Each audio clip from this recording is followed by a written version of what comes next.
What's up, brick builders? Mayor Brick here. Welcome back to the channel. We're up in the studio today because we're going to be doing a set build and review. I'm so excited for this one. This has been one of my most highly anticipated sets of the year, and I think this might go down as one of my favorite sets of the year.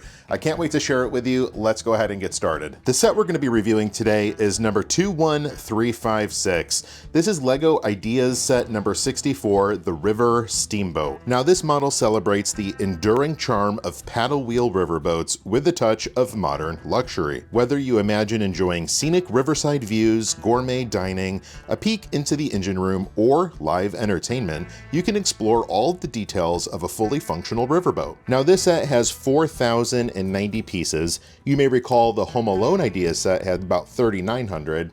So the River Steamboat here has 135 more pieces than Home Alone, which makes it now the new largest set in the Ideas theme. Unfortunately, we don't get any minifigures in this set. It is just the model, but that is okay. The model is fantastic. The River Steamboat retails for $329.99 US. That averages about to 8.1 cents per piece. The set was released on April 7th for insiders and April 10th for the general public. Now, when this set was released, it did come with a gift with purchase. That is the Amelia ticket booth. The number on that set is 6564644. This set has 152 pieces.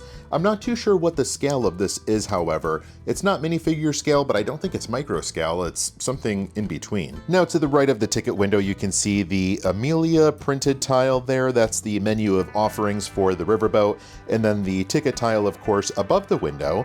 From an interesting part usage standpoint, I really think this roof is kind of an interesting design with the bell in the middle of, I don't know if that's a basket, I don't know exactly what that tan piece is called, but you can see the little fez element there in gold to represent a bell, and then the roof pieces up top. Now, the roof does come off, revealing the inside, and you can see that it's just like a little ticket counter. Got the trophy in the back there, a little bit of maybe a model of the boat, and a little cash register there for all of the cash transactions. Now, this gift with purchase also does not come with a minifigure, though you do have one of those micro scale little trophy dudes, but that's okay. This is a bonus anyways. One thing I did find interesting with the packaging of this gift with purchase are, well, two things really.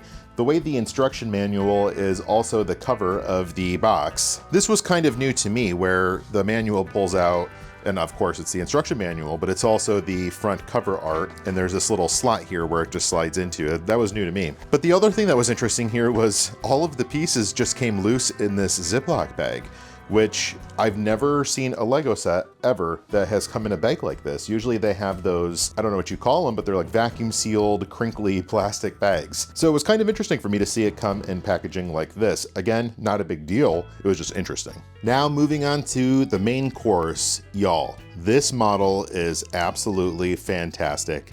This has got to be my favorite Lego set of 2025 so far. This is just one of the most unique sets I've seen from LEGO, and I know it's an Ideas fan-created set, but some of the liberties that the LEGO designers took to modernize and enhance the fan design set, absolutely incredible. I love this model, and let's take a deeper look at it. I think y'all are gonna like it too. So we ultimately start building with bag one, of course, which is the back of the boat's hull with the wheel system, which will ultimately end up motorizing these red paddles here, but we won't build those till a little bit later in the build process. In bags 2 and 3, we finish building the hull, including the rudder mechanism that will ultimately be able to move with the pilot's wheel once we build the pilot house up top. Bags 4 and 5, we start building the base of the boiler deck here, which includes the foundation for the galley and the steam engine museum. In bag 6, we start building more of these engine components here, as well as this white frame for the paddle mechanism at the back of the ship. In bag 7, we start building more of these reddish brown 1x plank tiles on the first floor, and that for me was pretty fun because, I don't know, there's just something cathartic and nice looking about a row of offset 1x reddish brown tiles. Bags 8 through 11, we finish more of these finer interior details for the galley, which includes some kitchen utensils and cooking equipment, as well as the steam engine museum, which is pretty interesting. They have a model of the engine here, some stickers that go over the blueprints, and then of course little railings to block you from going into the engine. and a little placard display here with some schematics, which I thought was an interesting touch on the boiler floor. Bag 12, we start building the frame to the main deck here. In bag 13, we start connecting the main deck to the boiler deck with these vertical supports here, little life preservers on the side. I thought that was a very nice touch, and I love the coloring, especially the tiles here on the snot work across the back of the ship. I really like how that looks. And the way these railings were done with these white bars and the connector clips here, I thought that was an interesting technique, and it looks really good. Bags 14 and 15, we begin building out the little jazz club here in the back of the boat. We have a drum set, a bass, a saxophone, and a microphone along with their respective holders, as well as 2 lounge tables here with some interesting drinks and spirits. Then of course on the side we have 2 printed tiles on both sides with Amelia.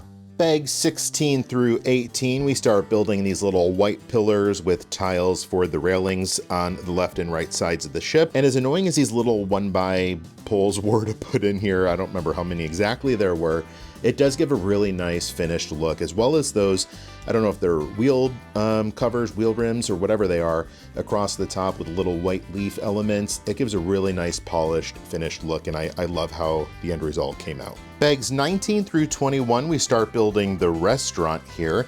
And if you come out of this music venue, you have a couple these are sticker tiles advertising the band as well as the menu of the restaurant, some really unique floor tiling. Then you come into the restaurant, and these are some very interesting tables and chairs. I really like the lamps as well, the little flowers on the side, and this pole in the middle with the red Technic beam sticking out. That's what is going to connect the pilot house to the rudder. There's actually a wheel that'll turn, you'll see in a minute, and therefore you need a mechanism that goes all the way through the entire boat. And then it comes out the bottom here to the rudder, which we'll see in action in a minute. And then some fine dining details, of course. We have those gold window panes. Some really interesting part usage here too with the upside down tables. Bags 22 through 24, we start building the Texas deck here, which contain the crew quarters and the full bathroom. We have some bunk beds here. And of course we have the shower mechanism, the toilet, and the sink. And then again, similar to the restaurant, we have the pole that comes up, which will connect to the pilot house to control the rudders. Bag 25, we start work on these glorious smokestacks here.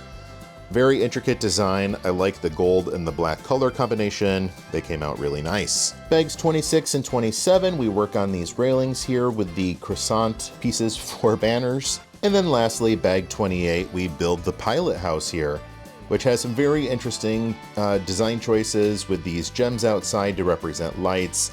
I like how the tiling is done, the little staircase to get up on the side, and then the tubes here that you bend to attach to the side. Now, when I've had models before where we've used this black tubing, it always tends to morph the pieces. I was very impressed how these actually stayed in place. I think the placement and the design of this model really helped to ensure the stability here. Bags 29 and 30, we begin work on these glorious red paddles, which are controlled by the model moving back and forth. There is a wheel underneath, and I think these turned out very well. Now, these are actually all Technic built, but they blend very nicely with the Lego system built riverboat. And then the last thing that we build here are the 2 stages at the front of the riverboat, which allow folks to get on and off. And this is a really nice view. You got these stages to get on and off, of course, the anchor, the staircase to go up, and then we have the flags in the front and the back of the boat. Bags 1 through 31 complete the model. There is one more bag, bag 32, and that is to build the frame that the model can sit on for display. Of course, you can also display the model without the frame. The frame is obviously nothing interesting to look at. And if you have it without the frame, you move this back and forth. Like I mentioned, there is a wheel on the bottom, which controls the red paddles here going back and forth. Now, as I've mentioned a number of times, I have really loved this set. This is probably one of my favorite models that I've built so far this year, and this is going to go on my list of probably one of my top sets for 2025. It's a very unique model, interesting part usage. I like some of the play features, which we'll take a look at here in a minute. It was just a very fun build. And LEGO really hasn't released anything like this in the past that I can remember. Now, in terms of interesting part usage, of course, we mentioned the tables in the restaurant, which are upside down plates. I've not seen that technique used before. I love how the croissants were used here on the side to represent the banners. I thought that was an interesting part usage. In the bathroom in the crew quarters, you can see they used a pen to represent the sink. And the tiling in the bathroom floor is also very unique. I like like those tiles and how you can create some really interesting designs using them. And the last interesting piece I need to call out here is the use of the threading throughout the model. Now, I've not seen a model where threading was used like this, especially with these little dots pieces. Well, I don't know if they're dots pieces. I've only seen them in dot sets before, but I thought it was a very interesting way to utilize them and then have the threading come through to represent wires and attach to the smokestacks, the engine pipes, the stages up here to the front, and then actually work. From a play feature standpoint, of course, you have the anchor here that can unclip and go up and down. It's just on a wheel mechanism here to pull up and down. And there's a little clip on the front where you can attach it to the front of the model. You have the 2 stages here where pedestrians can get on and off the boat. And these are, of course, also attached to these little threads. There's a little wheel here, which, give me a minute, let me get these to come up. And I don't think I put the thread in through the middle, so that's why they're a little bit offset here as you bring them up. And there's a little notch that you can move over, which locks it in place. You can see the little black notch there. And the last play feature to call out here is going to be the wheel in the pilot's house, which actually does turn left and right to control the rudder. Now, on the front of the pilot's house, there's a little brown, reddish brown 2x2 tile here, which is also connected to the wheel, which is nice. That way you don't have to stick your fingers in there to try and control the wheel. I know it's a little dark, but you can kind of see the wheel moving here when I turn the reddish brown tile. And in addition, when I turn it, you can kind of see the rudder at the very bottom is moving to the left and the right, which is a really unique and interesting play feature. Now, this set will not be going in the Lego City in the basement anywhere. Maybe one day you'll make it into like a restaurant or something in the theme park. I don't know, but for right now, I want to keep it here on my display shelves in the studio as it's such a magnificent build and I want to be able to see it every time I'm up in here. And miraculously, it just fits in this Billy bookshelf section here. Did not have to modify the shelves at all, so they can stay linear with all the other ones. That was just luck. But I think this is a fantastic model, guys. Love the build process, love the display of it, and I'm so glad to have gotten this year. This is a fantastic model. Well, guys, that's it for me today. Hope you enjoyed the review of the River Steamboat. This is one of my favorite sets of the year. I know it's a Lego Idea set, but I hope Lego designers make a little bit more sets kind of along this line. Again, I don't know what scale it is. It feels like it's minifigure scale, but the ticket booth absolutely is not. So I don't know if you're supposed to connect these together or what.